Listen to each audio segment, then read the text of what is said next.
광장에서 여러분들을 부르는 지혜와 더불어 잘 지내셨습니까? 저도 휴가 기간 잘 쉬고 다시 제자리로 돌아왔습니다.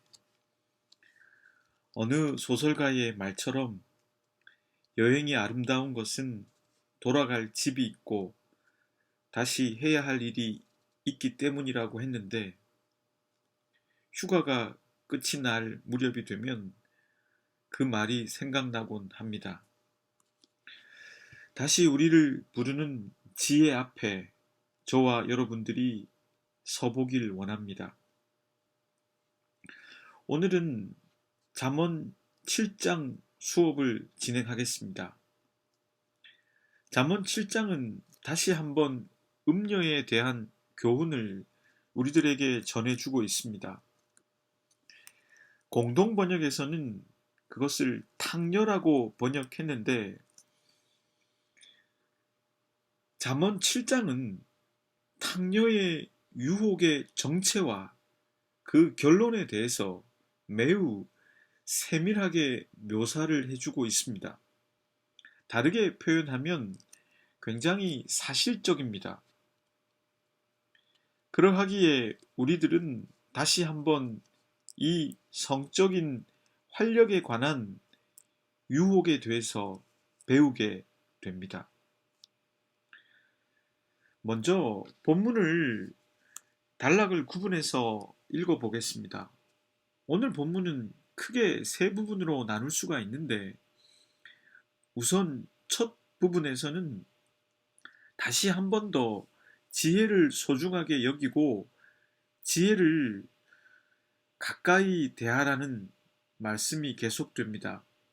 본문 1절에서 4절까지의 말씀입니다. 내 아들아, 내 말을 지키며 내 계명을 간직하라. 내 계명을 지켜 살며 내 법을 네 눈동자처럼 지키라. 이것을 네 손가락에 매며 이것을 네 마음판에 새기라. 지혜에게 너는 누이라 하며 명철에게 너는 내 친족이라 하라. 둘째 부분은 5절부터 23절까지로 탕녀의 유혹에 대해서 기술합니다. 한 탕녀에 대한 예화라고도 할 수 있는 부분입니다. 이 부분이 사실적인 것은 지혜의 스승이 직접 관찰한 내용을 가르치고 있다는 점입니다. 고대 이스라엘의 가옥 구조는 주로 2층으로 되어 있었습니다. 1층에서는 경제적인 활동을 하는 경우가 많았고 2층에서는 주로 생활을 했습니다. 지혜의 스승은 2층 창문을 통해 관찰한 내용을 세밀하게 가르치고 있습니다. 본문의 말씀입니다. 그리하면 이것이 너를 지켜서 음녀에게 말로 호리는 이방 여인에게 빠지지 않게 하리라. 내가 내 집 들창으로 살창으로 내다보다가 어리석은 자 중에 젊은이 가운데서 한 지혜 없는 자를 보았노라. 그가 거리를 지나 음녀의 골목 모퉁이로 가까이 하며 그의 집 쪽으로 가는데 저물 때, 황혼 때, 깊은 밤 흑암 중에라. 그때에 기생의 옷을 입은 간교한 여인이 그를 맞으니 이 여인은 떠들며 완악하며 그의 발이 집에 머물지 아니하여 어떤 때에는 거리, 어떤 때에는 광장, 또 모퉁이마다 서서 사람을 기다리는 자라. 그 여인이 그를 붙잡고 그에게 입맞추며 부끄러움을 모르는 얼굴로 그에게 말하되 내가 화목제를 드려 서운한 것을 오늘 갚았노라. 이러므로 내가 너를 맞으려고 나와 네 얼굴을 찾다가 너를 만났도다. 내 침상에는 요와 애굽의 문이 있는 이불을 폈고 모략과 침향과 계피를 뿌렸노라. 오라 우리가 아침까지 흡족하게 서로 사랑하며 사랑함으로 희락하자.